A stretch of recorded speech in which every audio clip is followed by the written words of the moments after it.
Bonjour tout le monde, Marc-André Chabot. Je me présente, je suis en recherche et développement chez CDL.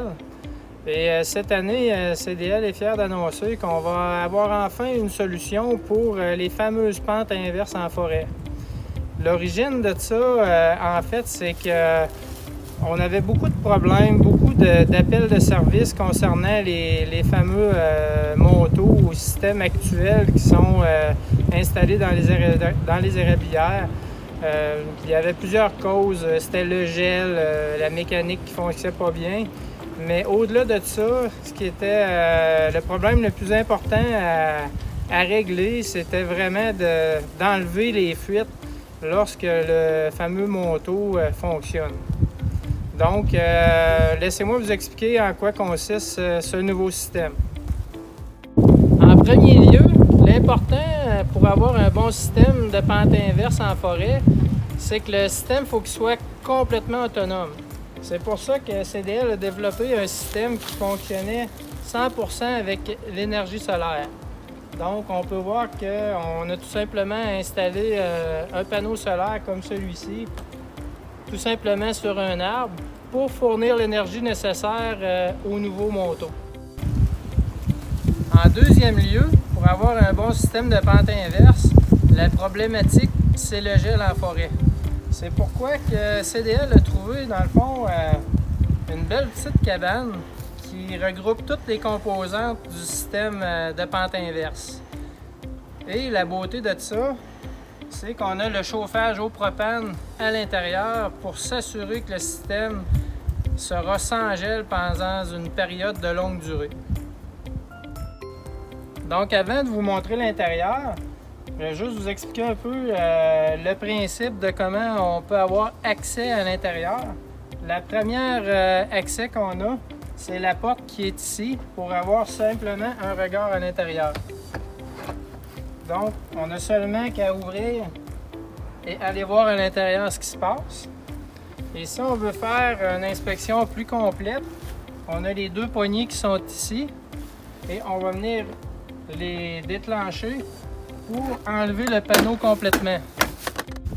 Quelque chose de très important aussi à savoir est que dans le fond de notre petit abri, il y a un drain. Donc, plus de dégâts possibles à l'intérieur. Même si on rouvre le couvert ou le réservoir du monteau. Donc, l'eau va couler dans le fond et être drainée à l'extérieur.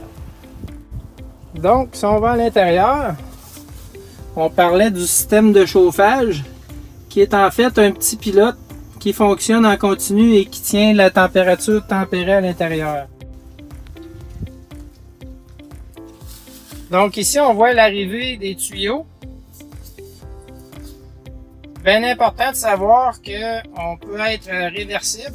Donc on a les tuyaux dans ce cas-ci qui arrivent de ce côté-là. Mais les tuyaux peuvent aussi rentrer de l'autre côté. Ça a été prévu à cet effet.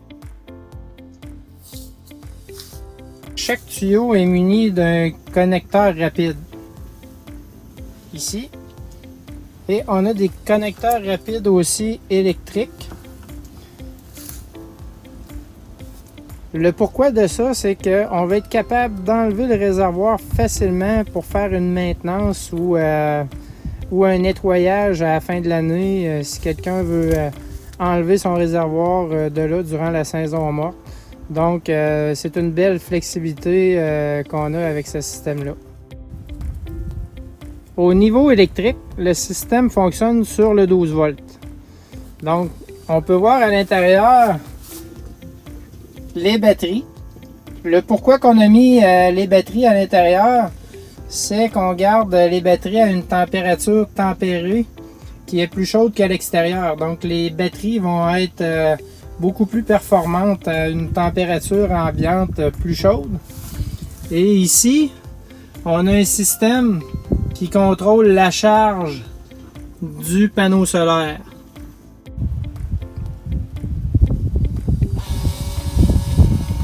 Donc, dans cet exemple-ci, On peut voir que la pompe présentement, c'est une petite pompe submersible. On voit que le niveau est en train de descendre. La petite pompe submersible va pomper l'eau à notre tuyau qui est plus élevé, qui descend vers la station de pompage. Dans cet exemple-là, on peut voir qu'on est à 24,5 de vacuum. Mais on peut monter sans problème à des niveaux de vacuum très élevés. Ça a été testé. Et la beauté de ça, c'est qu'on ne crée aucune fuite dans notre système de tubulure. Donc une fois que la pompe s'est arrêtée, on voit à peu près le niveau d'eau qui va rester dans le réservoir. Pour utiliser la pompe en mode manuel, c'est très simple. On a un bouton vert qui est situé ici à gauche. On n'a qu'à appuyer dessus pour activer la pompe.